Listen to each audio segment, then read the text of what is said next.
Welcome PSY 310 students.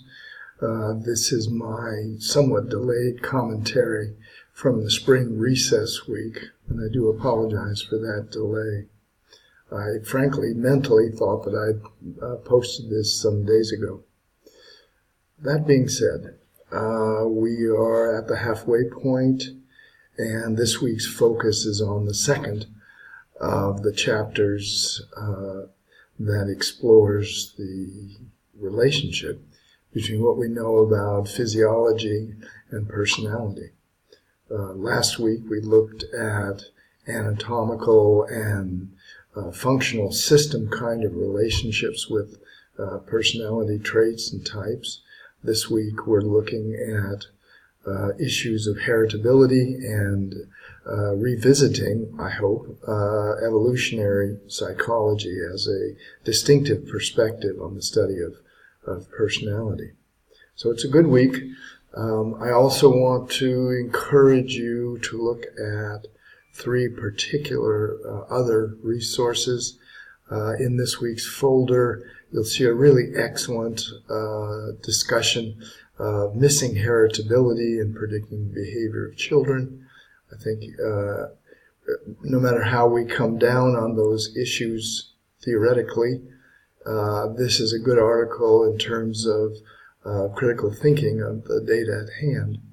I would also encourage you to look at the responses that follow the very brief journal article on new genomic testing and behavioral patterns in children. The second resource is the My Personality Project that offers a number of self-assessment opportunities and a wonderful sort of demonstration of how we're leveraging the internet in the study of personality, and Facebook in particular.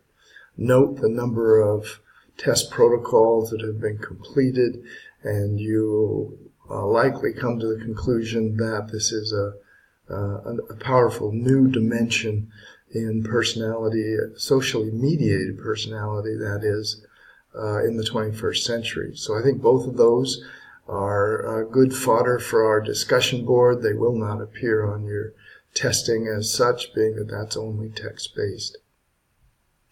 The third item, of course, is please make efforts, if you haven't done so, to add your introduction to the international Google community. Being that we're at the halfway point, time will be short now as we get into the second part of the semester, and I really do want to encourage you to access the Google community and meet your Czech peers.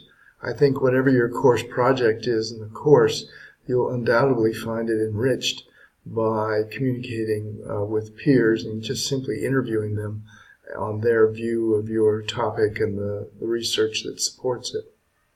So please make a point of going to the Google community this week if you've not already done so, and my thanks to you early responders who have taken the initiative and not only accessed the website, the Google site, but also made use of the simple tools there for posting an introduction.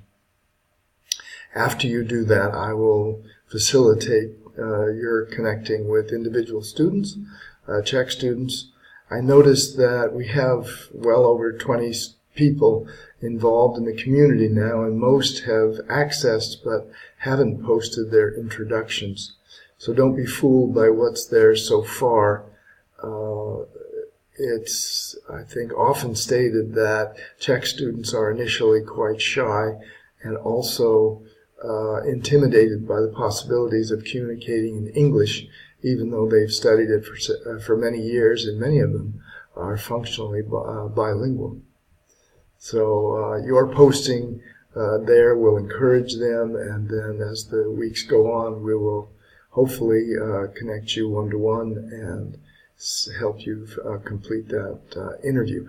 The other side of the interview, of course, is you're helping Czech students with their projects, and I think you'll find that also to be quite interesting. So those are the three items I wanted to underline this week. As also just a quick item as far as test schedule is concerned, I believe this is the week to complete test 2, and test 3 will also be opening in the days ahead. So thank you for your work so far. Thank you for those of you who have connected with me on video conference to consult about your projects. I think we have some really neat course projects developing now, and we still have time to develop more. So if you haven't had a consultation with me or a conference, please make a point of setting one of those up. Thanks very much, and have a good week.